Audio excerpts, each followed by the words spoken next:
Whatever you do, don't unplug this antenna, because the second you pull this one cable loose, this exact one, your car goes deaf. It can't phone home. It can't tell your insurance company how hard you braked on the way to work. It thinks it's parked in the middle of nowhere with no signal for the rest of its life. And we wouldn't want that now, would we?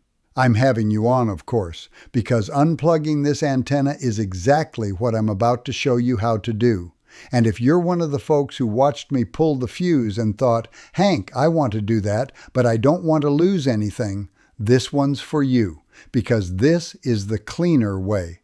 One cable, it's reversible, and unlike the fuse, it leaves damn near everything else working. Stick with me. Now, some of you already saw the fuse video, so let me tell you straight why I'm back with a second way to skin this cat. The fuse works.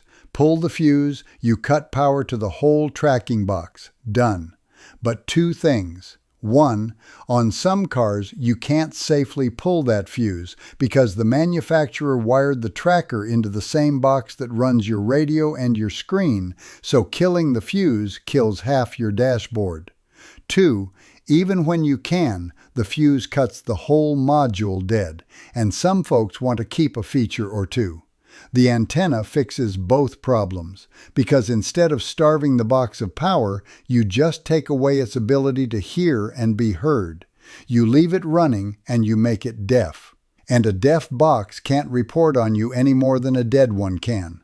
Think of it like this. The fuse is like cutting the electricity to a telephone. The whole phone goes dark, and anything else wired to that same circuit goes dark with it. The antenna is like leaving the phone plugged in and powered, but snipping the one line that connects it to the outside world. The phone still lights up. It just can't call anybody, and nobody can call it. For our purposes, those two things end up in the same place. No data goes in or out, but the antenna way you get there without disturbing one single other thing in the car. That's the difference, and on a lot of modern vehicles, where everything's wired into everything, that difference is the whole ball game. So let me tell you what we're actually after. Look up on the roof of just about any car built in the last several years, and you'll see a little fin. Folks call it the shark fin. Most people think that's just the radio antenna. It is not. That fin is a housing, and packed inside it are 3, sometimes 4 separate antennas, each with its own little connector. There's one for your GPS, one for your satellite radio, sometimes one for the car's Wi-Fi, and the one we care about, the cellular antenna. That's the one wired to the telematics box, and that's the one doing the talking to the tower. The whole trick here is that because they're separate connectors, you can reach in and disconnect just the cellular one, the snitch, and leave every other antenna plugged in and working. You're not smashing the fin, you're pulling one plug. Now, I'll be honest, not every car runs its cellular through that roof fin.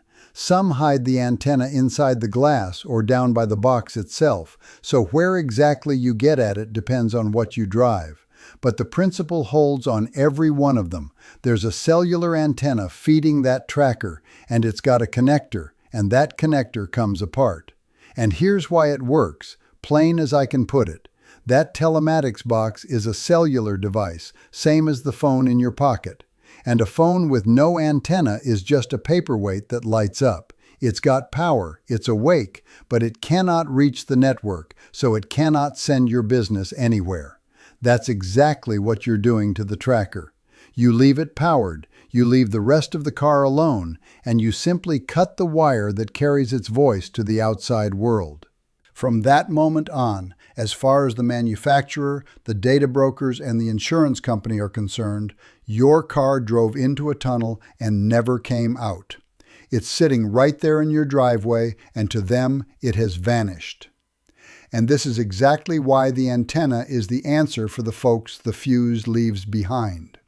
Some of you went looking for that telematics fuse after the last video and came up empty, because on your car, the maker built the tracker right into the main unit that runs your screen and your radio, with no separate fuse to pull.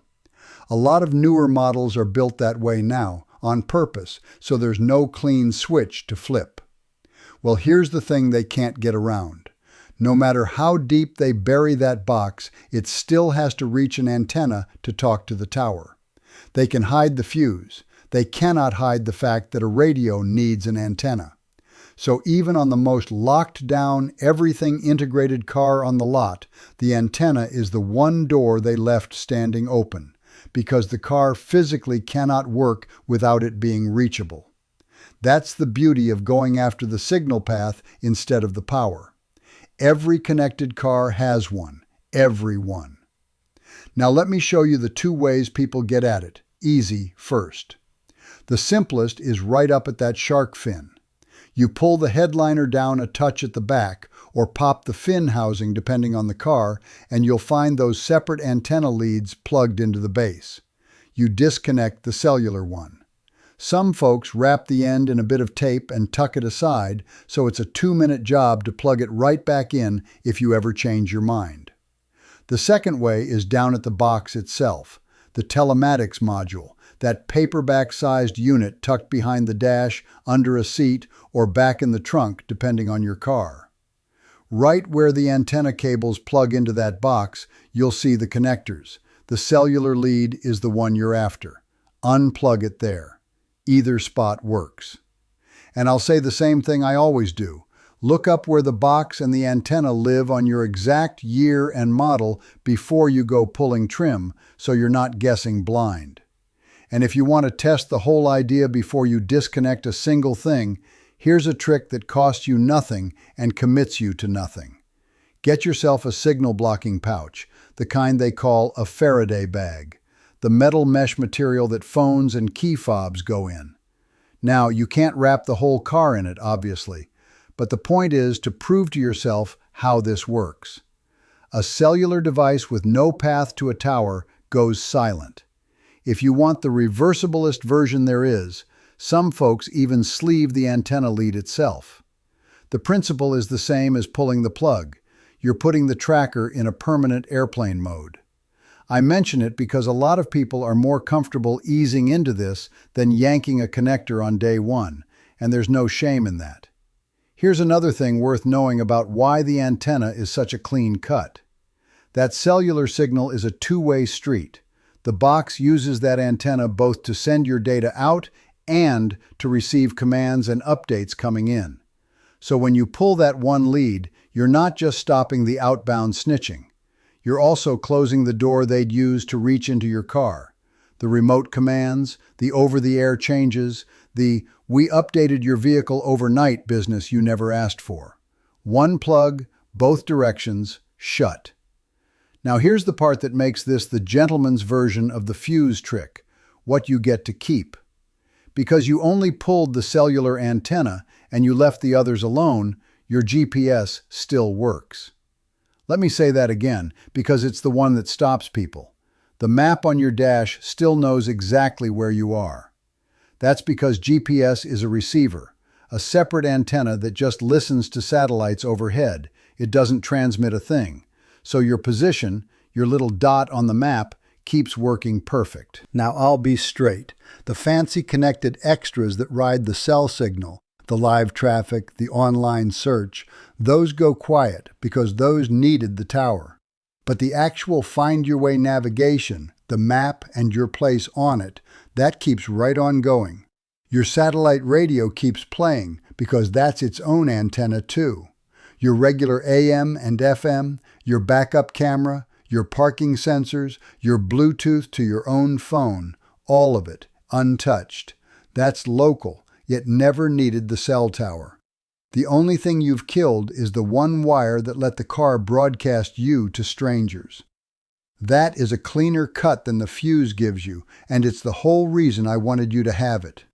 And before anybody calls this tinfoil hat business, this is the exact data trail that got General Motors caught. A New York Times investigation showed GM was collecting detailed driving behavior off millions of cars and selling it through data brokers into the insurance industry. One owner pulled his own file, and it ran 258 pages. GM ended up paying California nearly $13 million to settle it. So when I tell you it's worth making your car deaf to that network, I'm not spinning you a story. There's a signed settlement with a number on it. The only difference between the drivers who got sold and the ones who didn't is whether anybody cut the cord. Now the honest cost, because I will never hand you only the good half. When that cellular antenna comes off, the car loses the things that genuinely need to reach a tower. The big one, and you have to hear this clear, the automatic crash call, the SOS that dials for help on its own if you're knocked out cold in a wreck. That needs the cellular connection, and with the antenna off, it's gone. For some folks, especially anybody who drives long, lonely roads alone, that one feature is worth keeping the whole system, and I won't argue with them. You also lose the phone app, the remote start, the remote lock and unlock, the Find My Car, and you lose the over-the-air updates and the live traffic on the built-in nav. But notice what that list is. It's every feature that depended on the car phoning out, and nothing else. Your car still drives exactly like your car. You're trading the connected conveniences for a vehicle that has quit informing on you. That's your call to make, same as it always is, not the dealer's. Now, one honest wrinkle, because I don't hide the fine print.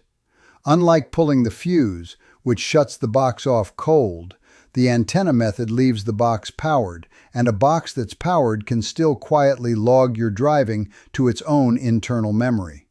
It just can't send it anywhere with the antenna off. So understand what that means. It stops the live tracking and the selling dead, which is the whole point, but if you ever plug that antenna back in, or a tech reconnects it at a service visit, whatever it stored could then upload. If that bothers you, that's when you step up to pulling the module itself. For most folks, cutting the live signal is the 90% win, and it's the easy one. And it's completely reversible, which is the beauty of it. It's a plug. You decide you want that crash call back for a road trip, or you're getting ready to sell the car, you reach in and click that antenna lead back on, and everything's exactly how the factory built it, in about a minute. Fair warning, while it's off, some cars will nag you with an SOS unavailable message on the dash, and that clears the moment you reconnect. Nothing cut, nothing broken, nothing permanent. You're just deciding day to day whether your car gets to talk about you, which is the switch they should have put on the dash in the first place and never did. So here's the whole of it after 40 years around these machines.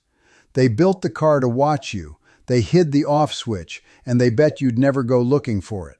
Well, the fuse was one way in. This is the other, and on a lot of cars, it's the better one. Quieter, cleaner, and it leaves you everything except the one thing you never asked for in the first place. Your car can still do every job you bought it to do. It just can't run its mouth about you to people you've never met. So whatever you do, don't unplug that cellular antenna. They can't track you if you do. I'm Hank. No dealer pays me, no manufacturer, no insurance company, and not one of them is glad I just showed you that. Tell me down in the comments, are you going the fuse route or the antenna route? And what do you drive? Because the next fella reading wants to know which one's easier to get at on his. Watch out for each other.